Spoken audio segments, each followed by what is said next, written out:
Okay continue करें। तो अभी हमने लास्ट क्लास में 2000 किसका किया था, 16 एंड 17 का किया था ना, उससे पहले 18 का। तो उसमें एक क्वेश्चन वो रह गया था ना, वो जिसके अलजेब्रिक मल्टीप्लिसिटी 3 वाली क्वेश्चन था। उसमें देखो उसमें क्या सॉल्यूशन था।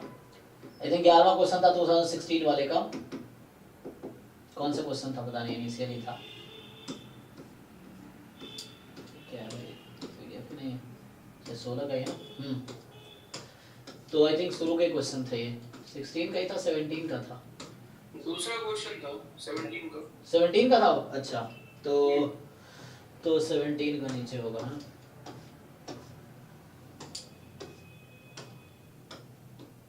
हाँ ये 17 का क्वेश्चन नंबर 2 था। चलिए तो इसका क्या लॉजिक है कि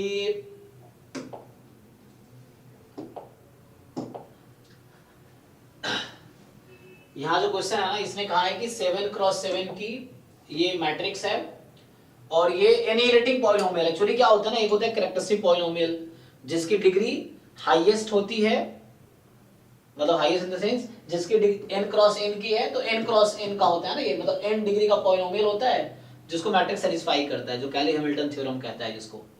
एक होता है मिनिमल पॉलिनोमियल जो लिस्ट डिग्री पॉलिनोमियल है, जो जिसको मैट्रिक्स सेटिस्फाई करती है ना। अब ये बीच का ना, इसको बोलते हैं इनहेरिटिंग पॉलिनोमियल, है ना। तो यहां से क्या बनता है, तो ये जो था जैसे आप इसको लिखेंगे तो लैम्डा की power 4 minus 2 lambda square plus 1 is 0। जहां हमने कल सॉल्व किया था lambda minus 1 lambda plus 1 whole square is 0। Actually ये मिनिमल पॉलिनोमियल नहीं है, तो कल मैं जो कंस्ट्रक्ट कर रहा था मिनिमल, वो गलती मैं कर रहा था। This is not minimal polynomial, क्योंकि इससे छोटी डिग्री का पॉलिनोमियल भी हो सकता है जिसको मैट्रिक्स सेटिस्फाई कर सकती है। तो इसको बोलते हैं इनहेरिटिंग पॉलिनोमियल, मतलब कोई भी एक इक्वेशन जिसको मैट्रिक्स सेटिस्फाई करे। अगर ये 7x7 की होती तो ये कैरेक्टरिस्टिक होती फॉर श्योर, बट उससे कम डिग्री की है तो कोई जरूरत नहीं है मिनिमल ही है, इससे छोटी डिग्री का पॉलिनोमियल भी मिल सकता है मुझे जिसको सेटिस्फाई करे। एग्जांपल के लिए इसके बहुत सारे फैक्टर है ना, तो हो सकता है lambda minus 1 lambda plus 1 minimal हो, या इसका स्क्वायर ये मिनिमल हो, या फिर इसका नहीं इसका स्क्वायर हो ये मिनिमल हो, या दोनों का स्क्वायर ये भी मिनिमल हो सकता है, but we are not sure. तो यहाँ पे उसी को जस्टिफाई करने के लिए यहाँ पे स्टेटमेंट दे रखा है एक्चुअली कि A has 2 distinct eigen value. But ये है कि जो कैरेक्टरिस्टिक पॉलिनोमियल है, मिनिमल पॉलिनोमियल या एनालिटिक पॉलिनोमियल है, वो सारे फैक्टर कंटेन करते हैं, बस मल्टीप्लिसिटी का फर्क रहता है ना। फैक्टर कंटेन, यहां से पता चला कि lambda is equal two plus minus 1 जो है आपका वो आइगन वैल्यू है। टू आइगन वैल्यू जो प्लस माइनस 1 है, जो हम पहले देख चुके हैं। तो प्लस माइनस आइगन वैल्यू है, ईच आइगन वैल्यू है ज्योमेट्रिक मल्टीप्लिसिटी 3। तो इसका मीनिंग समझना है हमें कि ईच आइगन वैल्यू की मल्टीप्लिसिटी 3 का क्या मतलब है। तो एक्चुअली ये कहना पता क्या चाहता है कि जैसे 7x7 की मैट्रिक्स है और ज्योमेट्रिक में दोनों को 3 है, तो कोई एक आइगन वैल्यू होगा जिसकी अलजेब्रिक मल्टीप्लिसिटी 4 होगी, है ना, क्योंकि टोटल अलजेब्रिक मल्टीप्लिसिटी 7 होगी, 7 आइगन वैल्यूज विथ मल्टीप्लिसिटी 7 होगा, है ना। तो यहां पे क्या सीन है इसका,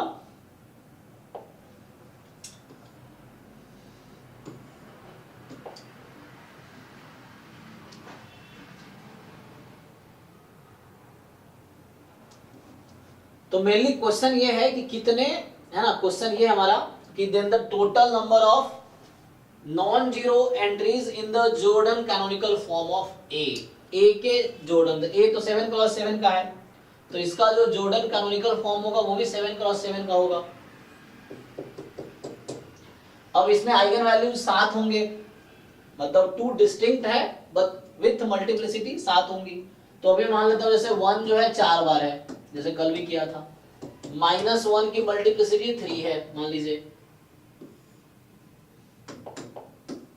-1 की मल्टीप्लिसिटी 3 है, ऐसा मान लिया।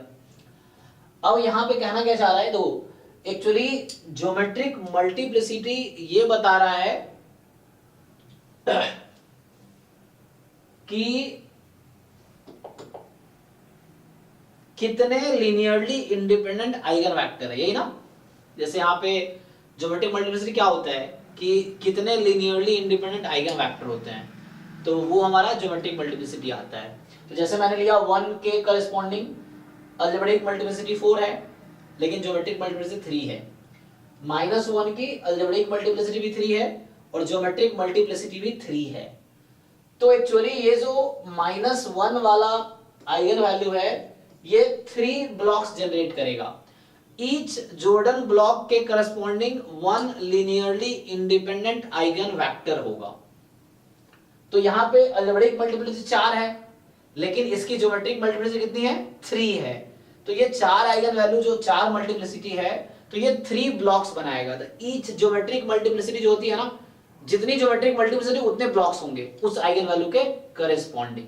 तो ये बताना ये चाह रहा है कि आइगन वैल्यू 1 के करस्पॉन्डिंग 3 ब्लॉक होगा और आइगन वैल्यू -1 के करस्पॉन्डिंग भी 3 ब्लॉक्स होंगे। तो आपको इसमें 3 ब्लॉक्स में इसको डिवाइड करना है एक्चुअली। तो क्या हो सकता है बताइए सर। यहाँ पर थोड़ा सा डाउट है सर। सर वो जो 1 1 है ना, जी। मतलब आपने जो 1 और -1 ली है उसमें मतलब वो कैसे लिया, मतलब आपको कैसे पता चला कि वो 4 होगा और ये 3 होगा? नहीं वो तो मैं, हाँ वो दूसरा केस भी हो सकता है, वो तो मैं एक केस लेके आगे बढ़ रहा हूँ। हाँ, मतलब और भी तो केसेस बन सकते जी जी जी, ऐसा हो सकता है कि क्योंकि मैं तो एक केस है ना विदाउट लॉस ऑफ जनरलिटी उस केस में सॉल्व कर रहा हूँ कि like if you want you can take -1 की 4 मल्टीपल, कोई दिक्कत नहीं है। तो 1 की ज्योमेट्रिक मल्टीप्लिसिटी 3 है तो ये आ जाएगी। और तो इससे करस्पॉन्डिंग क्या है 3 लीनियरली इंडिपेंडेंट आइगन वेक्टर होगा। और यहां से अगर आप देखेंगे तो इसका जो मिनिमल पॉलिनोमियल टाइप है, तो कहने का मतलब ये मुझसे पूछा गया है कि total number of non zero entry Jordan canonical form. तो यहाँ पे क्या बनाएगा, अगर हम जो देख रहे थे कि लाइक ये lambda -1 whole square lambda +1 whole square 0 है, तो इसके करस्पॉन्डिंग जो ये इसका जॉर्डन कैनोनिकल फॉर्म बनेगा। तो भी आपने इसको वो करा दिया ना, तो मैं वापस जो पीछे लिखा था वही लिखता हूँ। ठीक है, अभी मैं ये मान रहा हूँ कि 1 की 4 मल्टीप्लिसिटी में होगा क्या सिंपल। तो ये actually 3 linearly independent eigen vector generate करेगा। मतलब ज्योमेट्रिक मल्टीप्लिसिटी 3 मतलब 3 ब्लॉक्स बनेंगे इसके करस्पॉन्डिंग, और यहाँ भी 3 ब्लॉक्स बनेंगे। तो ये एक जो होगा ब्लॉक वो 2 क्रॉस 2 का होगा, बाकी 1 क्रॉस 1 का ब्लॉक होगा एक्चुअली यहाँ पे ये बनेंगे। तो ये इसका ज्योमेट्रिकल फॉर्म है एक्चुअली, है ना।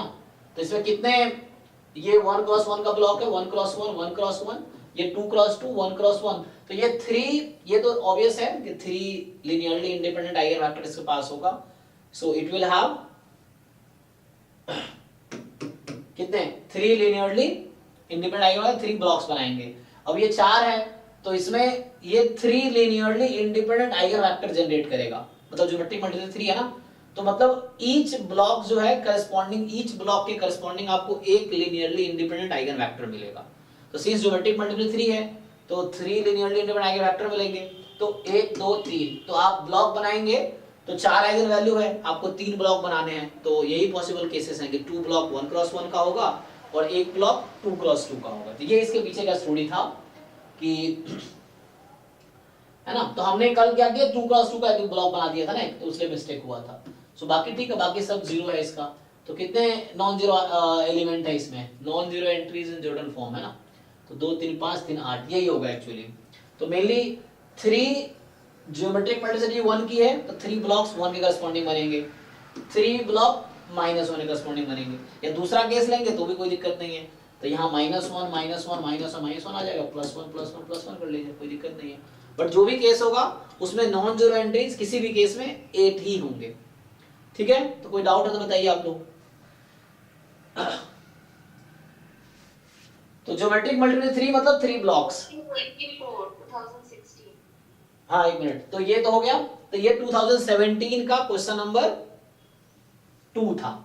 ठीक है, अभी 17 में डाउट है तो आपने अगर लिख रखा हो एक जगह कि 17 में ये डाउट है, 16 में ये डाउट है, क्योंकि फिर 16 में जाऊंगा फिर 17 में आऊंगा तो टाइम किल होगा। या फोटो डायरेक्टली ग्रुप में फोटो भेजिए तो वो इजी रहेगा। ये क्या करना है बताइए, 16 का क्या डाउट है। हाँ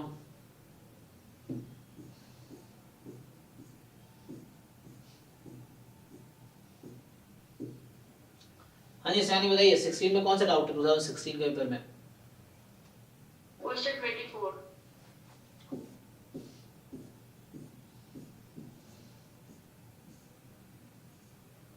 24 ये फिर वो 16 का था तो 24 दिखा रहा था। ये गेट 2016 है। आप लिख के रखिए ना, जैसे मान लो 2016 का ये ऐसा वो भी गेस कर रहे हैं आप। पर ये 49 है सर, मैंने गलती से सोल्ड का देखा। जी बताइए। सर वो जो कंडीशनल वाली तो आपने ट्राई नहीं किया इसको, जो मैंने बताया कल तो। मतलब एक बार नहीं होगा दोबारा नहीं होगा, दोबारा ट्राई करो तो क्यों नहीं होगा। मैंने कल बताया था, सिंपल है, आपको ओपन करना है। क्या इसमें नया था, बताया तो था मैंने। तो आपको सीखना ही नहीं है, मतलब बताइए आप अगर ट्राई आप दोबारा करते तो हो जाता है। मैंने हिंट तो दे ही दिया था क्या करना था, लेकिन वही एक बार माइंड में बैठा हुआ है, नहीं आता है तो नहीं आता है, ट्राई करो तभी तो आएगा।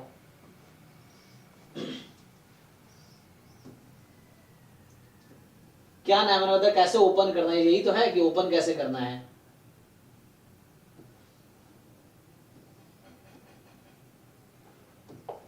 यहाँ वाले ए एक इवेंट है जिसका मतलब है x लेस देन 0, ये इवेंट हो गया। बी एक इवेंट है जो दे रखा है ग्रेटेस्ट इंटीजर फंक्शन है, उसका मॉड है इक्वल टू 1। अब इसमें क्या आपको करना है, आपको फाइंड करना है probability of A given B. तो ये क्या है, probability of A intersection B upon probability of B. अब ए में x लेस देन 0 है, x कोई स्टैंडर्ड नॉर्मल रैंडम वेरिएबल है, तो x मुझे बता रखा है कि नॉर्मल 0 1 है, ठीक। तो वैसे तो x कोई भी रियल नंबर इसका सपोर्ट है।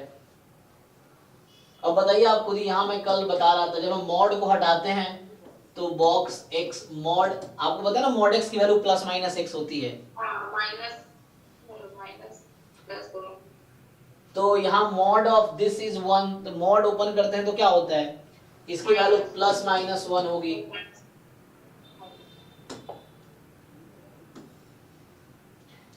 ट्राई करोगे तो हो जाएगा, ये सब बच्चों वाला क्वेश्चन है। यहाँ से क्या है, ग्रेटेस्ट फंक्शन खोलना है, तो हम ये नंबर लाइन बनाएंगे कि 0 1। अब नहीं आता इसको यार पढ़ लो ना, क्या करना है, गूगल पे सीधा टाइप करना है ग्रेटेस्ट इंटीजर फंक्शन, क्लिक करो, देखो 1000 आर्टिकल्स आएंगे। आप विकिपीडिया खोल के पढ़ लो एक बार कि ये फंक्शन होता क्या है, डिफरेंट वैल्यू, 10 सेकंड 10 मिनट उस पर लगाओ, समझ आ जाएगा। कोई भी चीज आजकल तो इतने वो जमाना, बुक भी नहीं खोलना है आपको, ऑनलाइन टाइप करते हैं 1000 वेबसाइट, 1000 यूनिवर्सिटी के पीडीएफ आ जाएंगे, कहीं कोचिंग के आ जाएंगे, एक बार रीड कर लो, समझ आ गया। नहीं समझ आया तो डिस्कस करोगे क्या पढ़ा आपने, क्या समझ नहीं आया, ये चीज है। तो आप कोशिश करोगे तो बहुत सारे रास्ते हैं। कि अगर आपको फंक्शन से डर लगता है ये क्या फंक्शन है, तो उसके बारे में पढ़ लो एक बार क्या होता है। अब ये ग्रेटेस्ट इंटीजर फंक्शन की वैल्यू यहां से आपको देखना है कि इसकी वैल्यू 1 कब होगी और -1 कब होगी।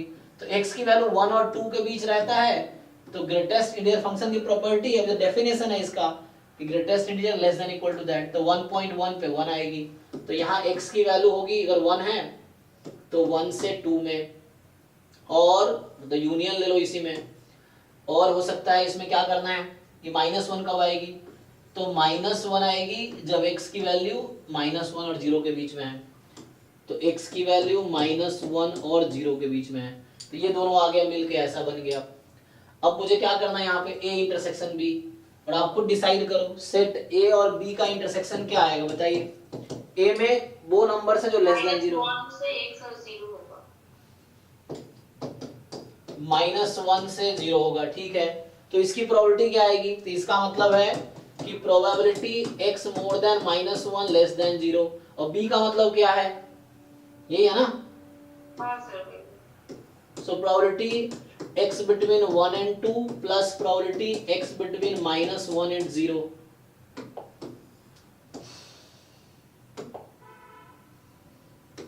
अब इक्वल टू लिखिए इसको, तो इसको मैं क्या लिख सकता हूँ, x नॉर्मल 0 1 है, मतलब हाफ माइनस होगा 5 0 -5 1, इसको लिखूंगा।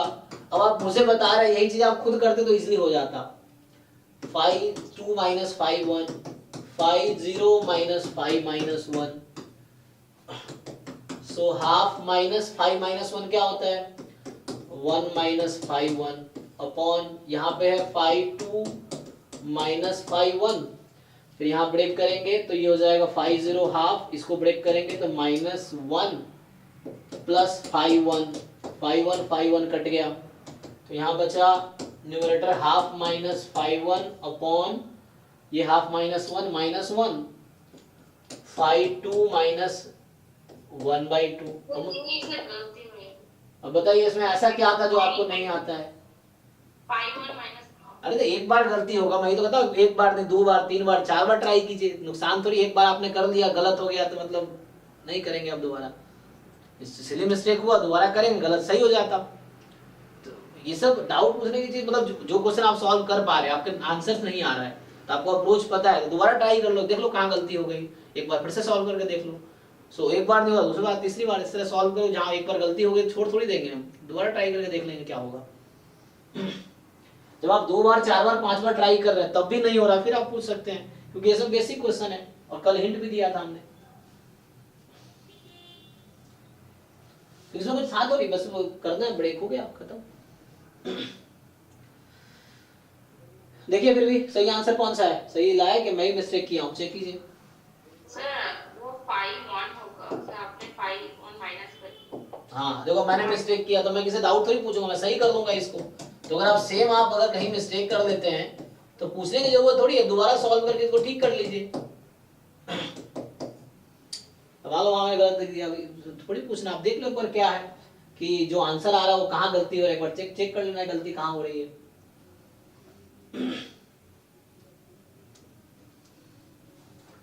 सर एक बार वो 46 क्वेश्चन पूछेंगे। क्या है 46 इसी में जी?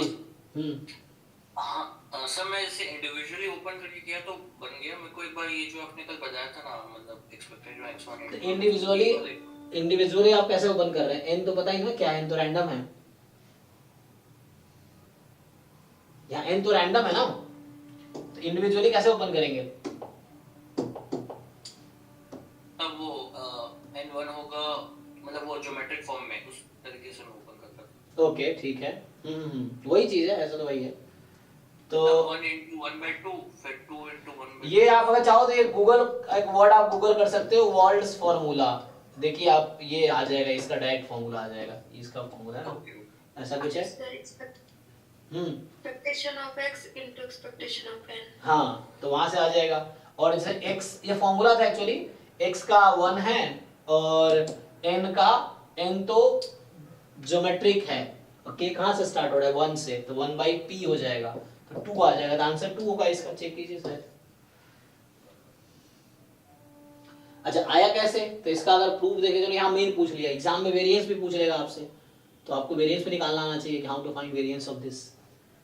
तो यहाँ था x है बिटवीन 1 एंड, मतलब x कुछ दे रखा होगा, तो एग्जांपल के लिए मान लीजिए ऐसा है कि xi जो है पॉइसन 1 है लेट्स से, और जो n है वो आपका ज्योमेट्रिक 1/2 है, जहाँ पे n का सपोर्ट है 1 2 डॉट डॉट डॉट।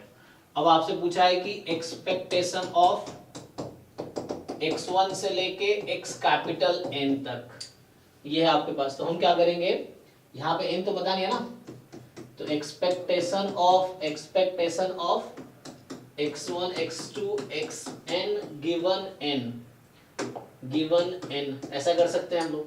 तो अभी समझने के लिए मान लीजिए n को मैं स्मॉल n कर देता हूँ समझने के लिए, तो यहाँ से क्या आ जाएगा एक्सपेक्टेशन, तो ये n गिवन है, यहाँ n रख देंगे आप, तो ex1 plus ex2 plus ex3, और ये कैपिटल n को आप स्मॉल n रख दीजिए, तो ये हो जाएगा। और चूंकि सबका IID है, वो बता रखा है ना वहाँ पे IID है, सो IID है तो n टाइम आपका ex1 आ जाएगा, given n is equal to n था ना, तो ये n को मैंने रखा है।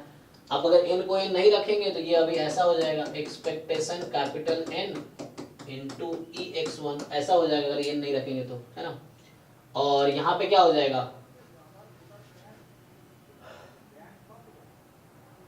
तो ex1 बाहर, e ऑफ x1 बाहर हो जाएगा और e ऑफ n बचेगा आपके यहाँ पे, मतलब ये बोल रहा हूँ अगर x, ये कह रहा हूँ x जब n गिवन है ऐसा आता, मैं ये बोलना चाह रहा हूँ ये आता, वो तो बाद में n था।